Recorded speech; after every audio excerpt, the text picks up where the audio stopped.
আমরা এতদিন অনলাইনে অনেক এয়ার ফ্রায়ারের অনেক বিজ্ঞাপন দেখছি, যেটা যে তেল ছাড়া তারা অনেক কিছু আমাদেরকে ফ্রাই করে দেখাইছে। সো সেটা আমরা আজকে পরীক্ষা করার জন্য আমরা নিজের একটা এয়ার ফ্রায়ার নিয়ে এসেছি।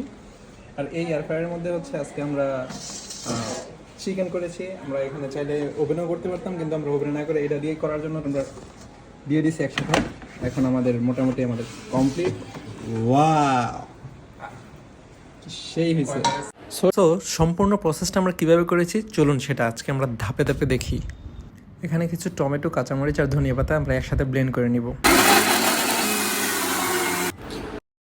তারপর আমরা দুটো মুরগি একদম সুন্দরভাবে ক্লিন করে নিয়েছি। ক্লিন করে তারপর আমরা একটু ছুরি দিয়ে আলতো করে এগুলোকে একটু কেটে নিচ্ছি, যেন এটার ভিতর সুন্দরভাবে মশলাটা প্রবেশ করে। সেই জন্য আমরা এটাকে ভালোভাবে প্রসেস করে নিচ্ছি।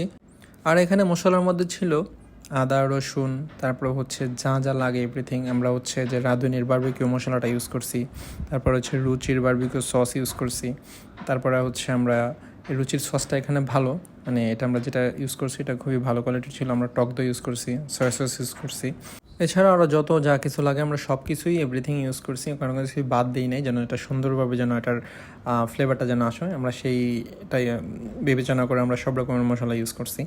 তো এটাকে আমরা সুন্দরভাবে এখন আমরা ম্যারিনেট করে নিচ্ছি। এটা একদম আলতো করে উপরে নিচে একদম ভিতরে সব দিকে আমরা মশলাটা দিয়ে দিচ্ছি, যেন এটা সুন্দরভাবে যেন ভিতরে কোনো দিক থেকে যেন এটার যেন স্বাদ যেন কোনো দিকে কমতি না থাকে। তো আমরা একদম সুন্দরভাবে এটাকে প্রসেসিং করতেছি, করে এটা সুন্দরভাবে এখন আমাদের মোটামুটি ম্যারিনেট করা শেষের দিকে। এটাকে আমরা এখন ফ্রিজে রেখে দেব। আমরা অনেকক্ষণ ফ্রিজে রেখেছিলাম, যে ফ্রিজ থেকে বের করার পর এই যে এখন আমরা আমাদের এয়ার ফ্রায়ারে দিয়ে দিচ্ছি। এয়ার ফ্রায়ারে আমাদের এখানে আমরা দুইটা একসাথে দিয়ে দিচ্ছি, যেন বেশিক্ষণ সময় যেন অপেক্ষা করতে না হয়। আমাদের এয়ার ফ্রায়ারটা একটু বড়, তাই আমরা দুইটা একসাথে দিতে পারছি। তবে একটা করে দিলে অনেক সুন্দর হয়। আমরা একটু তাড়াতাড়ি খাওয়ার জন্য যেন বেশিক্ষণ অপেক্ষা করতে না হয়, এর জন্য আমরা দিয়ে দিছি।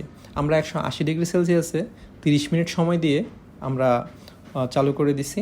তো 30 মিনিট সময় দিয়ে আমরা এটা চালু করে দেওয়ার পরে এটা মোটামুটি 180 ডিগ্রি সেলসিয়াসে এটা 30 মিনিট সময় দিয়ে 180 ডিগ্রি সেলসিয়াসে এটা চালু করে দেওয়ার পর এটা ভিতরে কাজ শুরু হয়ে গেছে। তো আমরা 15 মিনিট পর বের করে দেখলাম যে এটার কী অবস্থা। তো 15 মিনিট পর দেখেন এটা এরকম হয়েছে, মানে এক পাশ অনেক সুন্দর হয়ে গেছে। পরে আমরা এটাকে উল্টায়া আবার দিয়ে দিছি, বাকি পার্টটা যেন সুন্দরভাবে হয়ে যায়। তো এই সময়ের মাঝখানে আবার মায়োনিজটা তৈরি করে নিছি। আর এই সবগুলোর মেইন শেফ ছিল আমার বড় ভাইয়া।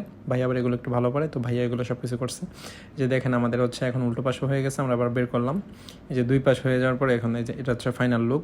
দুইটা একসাথে দিয়ে দিছি, এর জন্য তাড়াতাড়ি হয়ে গেছে। বাট একটা একটা করে দিলে মেবি আরও সুন্দর হতো, মানে যেরকম দেখতেছেন এরকম সুন্দর, যেমন দেখতে সুন্দর এরকম সুন্দর গ্রানও আসতেছিল। আর প্রথমবারে যে এত সুন্দর একটা রেজাল্ট পাবো সেটা আশা করিনি। সো যেরকম আশা করছিলাম মেবি তার চেয়ে ভালোই হয়েছে।